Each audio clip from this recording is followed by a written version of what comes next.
Okay, kids. Upo na tayo. Let's sit down.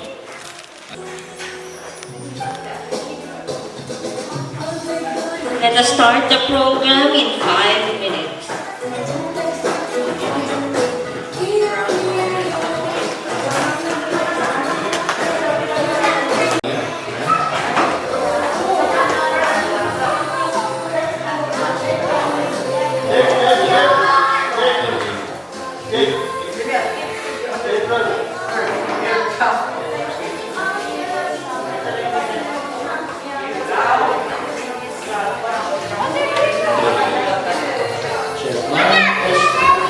Hey.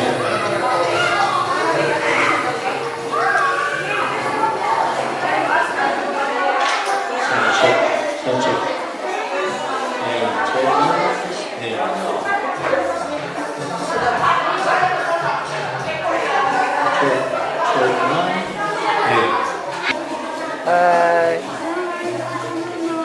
Hi. Oh, it's dark. Dark the background.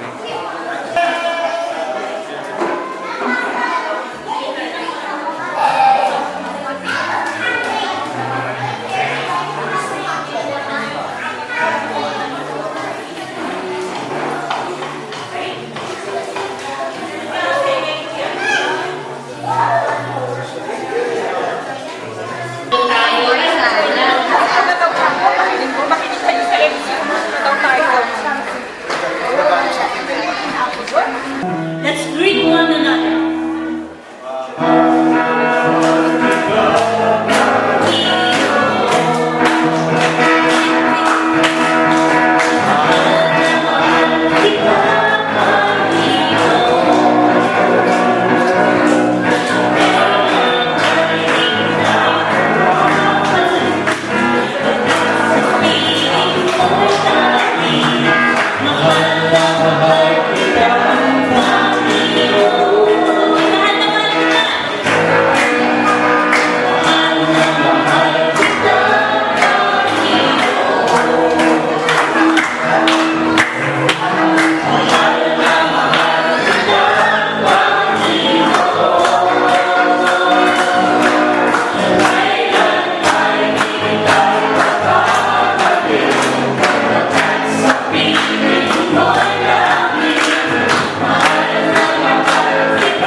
fierce and vigilant. He said to them, "Enter the children from the sea, and do not hinder them, for the kingdom of God belongs to such as these. Truly I tell you, anyone who will not receive the kingdom of God like a little child will never enter it." And he took the children in his arms, placed his hands on them, and blessed them.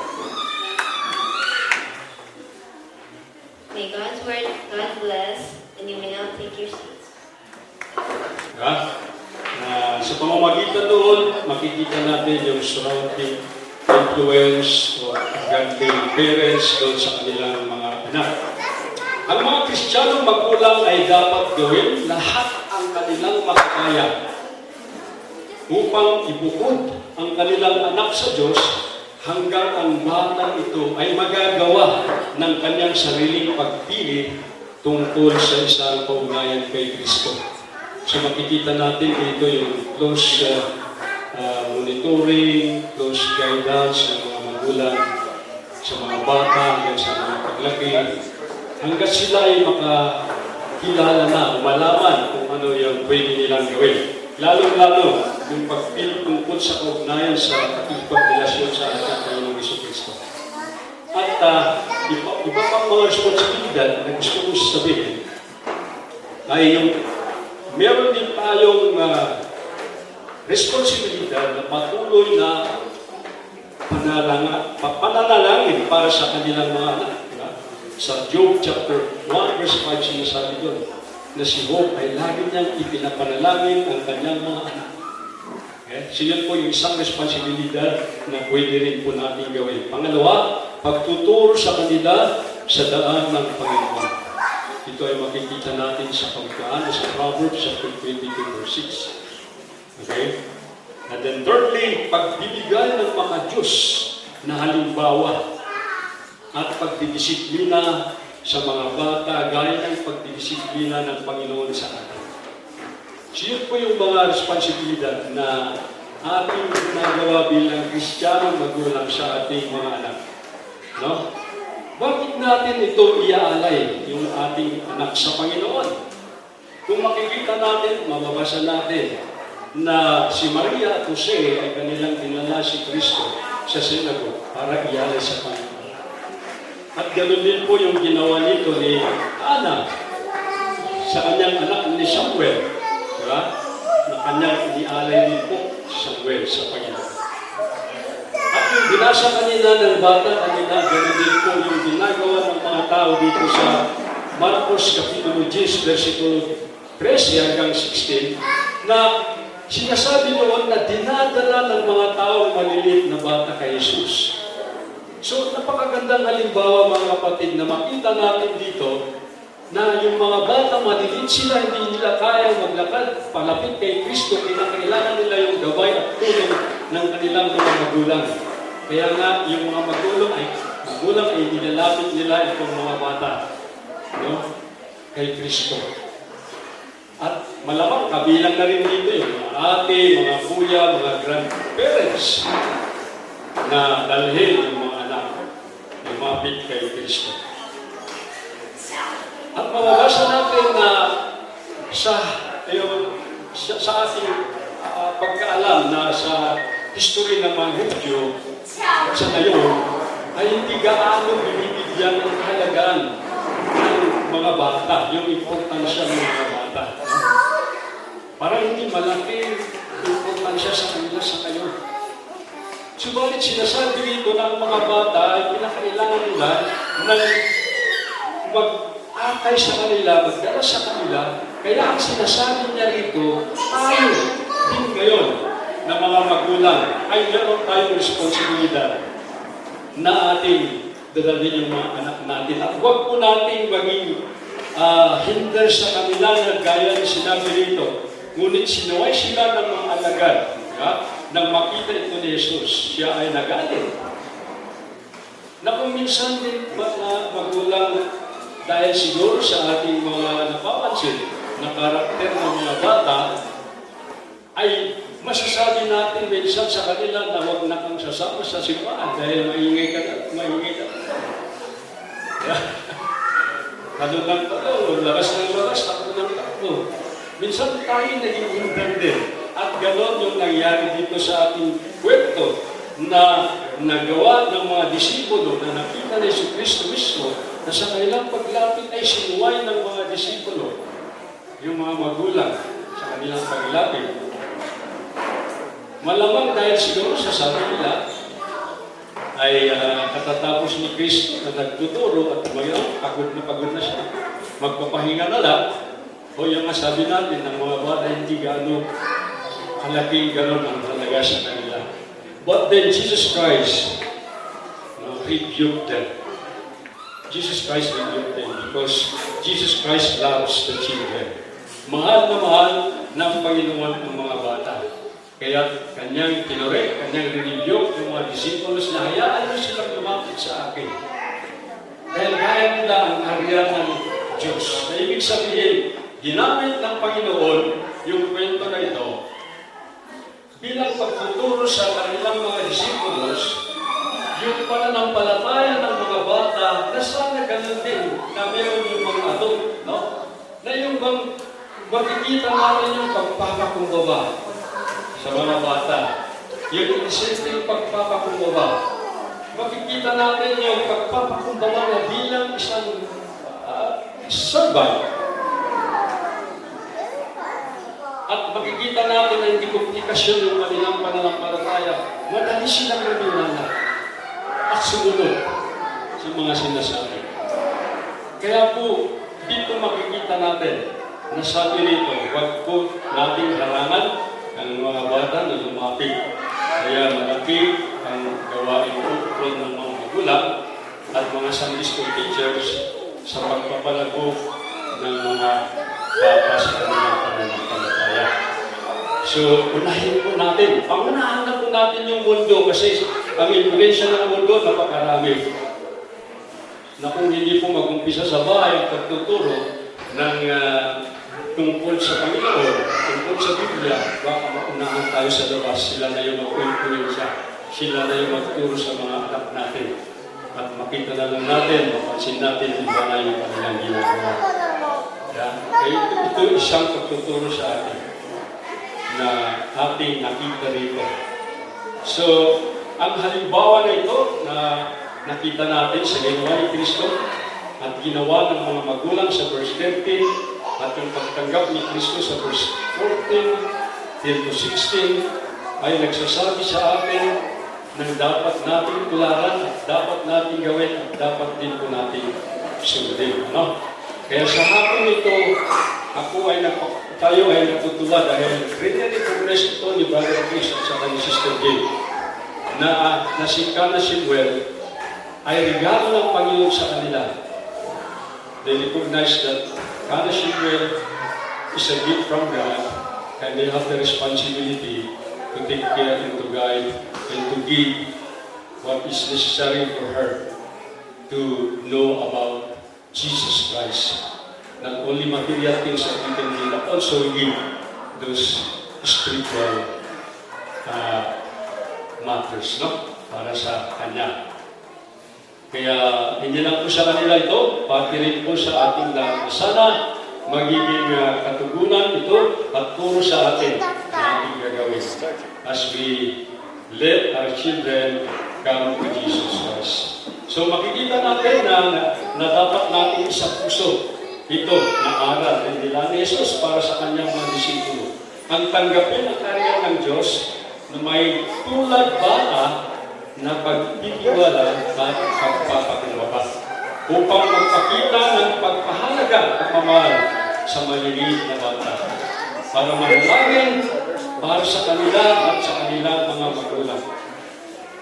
Sana tayo maging pabaya, kundi tayo maging responsibilidad na ilaan ang ating mga oras ng ating mga panahon. Kahit tayo ay busy at pagod na sa ating mga ginagawa. Let's give time, precious time to our children, and we will see the fruit later on as they grow. Aanigin natin yung buhay na. So I hope that this is a reminder for us this afternoon as we dedicate Kana Silwell to the Lord. So may I now ask the parents to please come forward and also the sponsors, please come in front.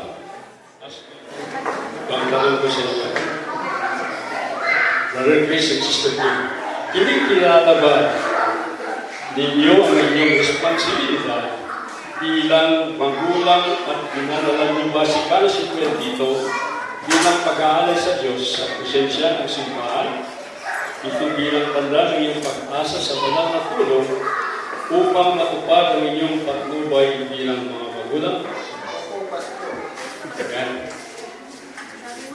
Nangangako ba kayo sa inyong sarili, palalakihin ninyo ang inyong anak sa pamananampalatayang Kristiyano na kayo ay magiging kanyang halimbawa na sasanayin niyo ang inyong anak sa mga Kristiyanong disiplina ng pananalangin, pagbabasa ng Biblia, pagdalo sa simbahan at iba pang pangangalaga na magagamit upang turuan at pamunuan ng inyong anak na kapwa makakaranas sa isang personal na relasyon kay Kristo, bumuo ng isang katangian tulad kay Kristo.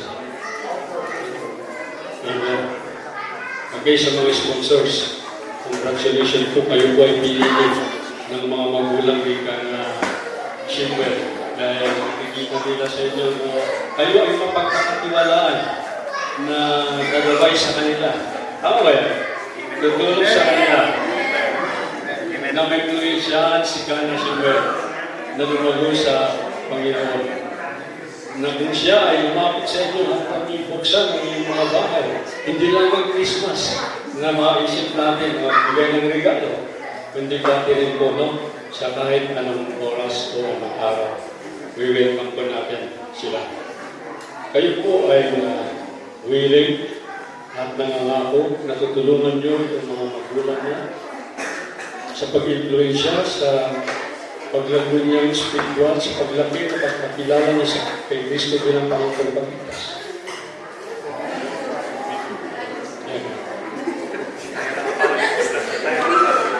Katanungin ko rin po congregation, hindi ko kayo po yan.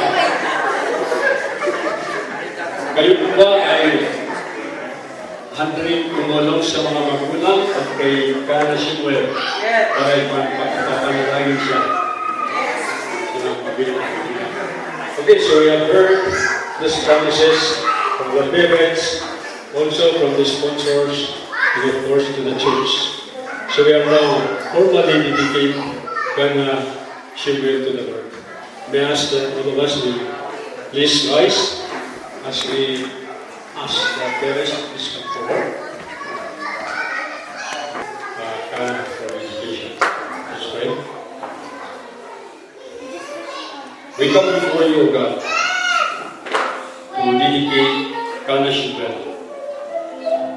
We ask that as she grows, that she turn to you as Savior, Lord. We pray that she grow in understanding of your will for her. And as she grow in the world that has been infected by hatred, greed, sin, darkness, Lord, protect her. We give her to you. The future seems uncertain, and yet we look at this child, and mysteriously we have hope. Guide her way, Lord. Make her path straight and give her strength.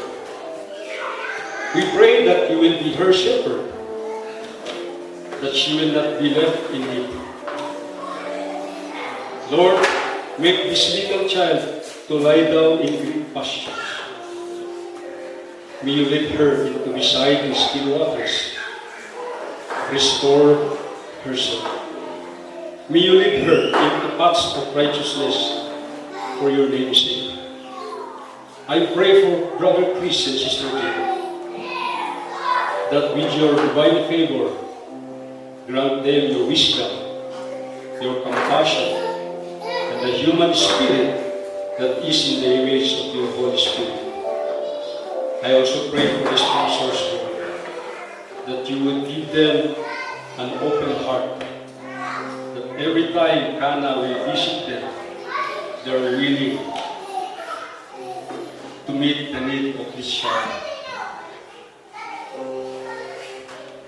And for the church, Lord, I pray that we will continue to be concerned to one another as we remember this family. For we know that bringing up a child is not that easy, Lord.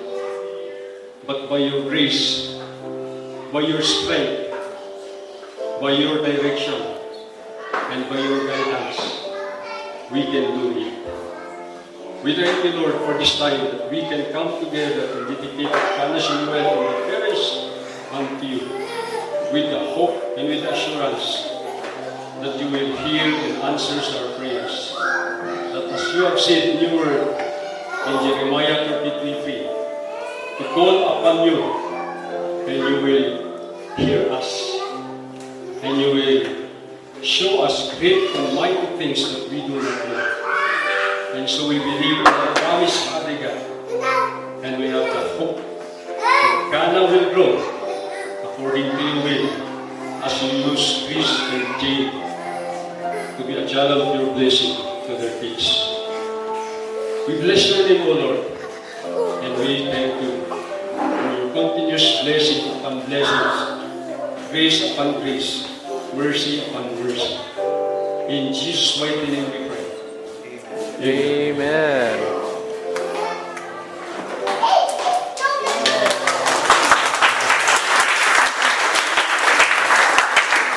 We request the Ninong and Ninang to take a seat by the table as the dedication certificate will be passed around to be signed by you. And as Sister Jekha will be doing that, we will be given a special number will be rendered by the uncle of Kana, Brother Alvin.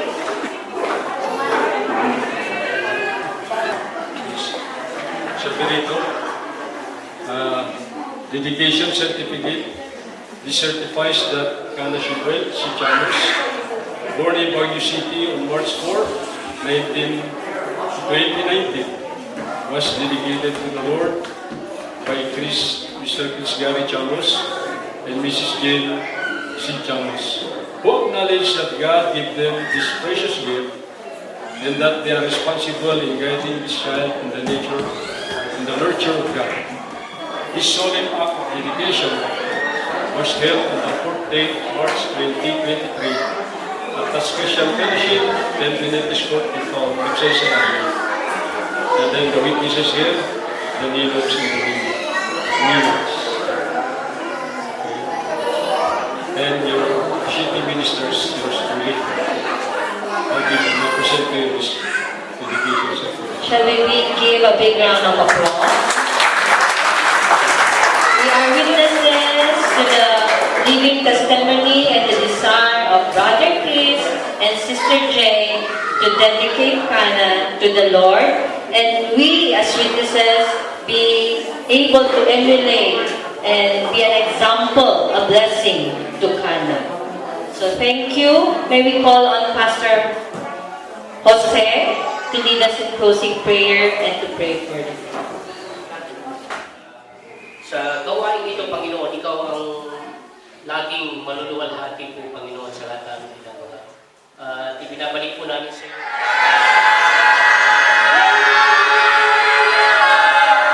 Happy birthday! Sa video, girl! Okay! We can now partake of the merienda. For this child, I have prayed, and you heard my cry. For this baby, I had faith, and you gave new life. In this moment,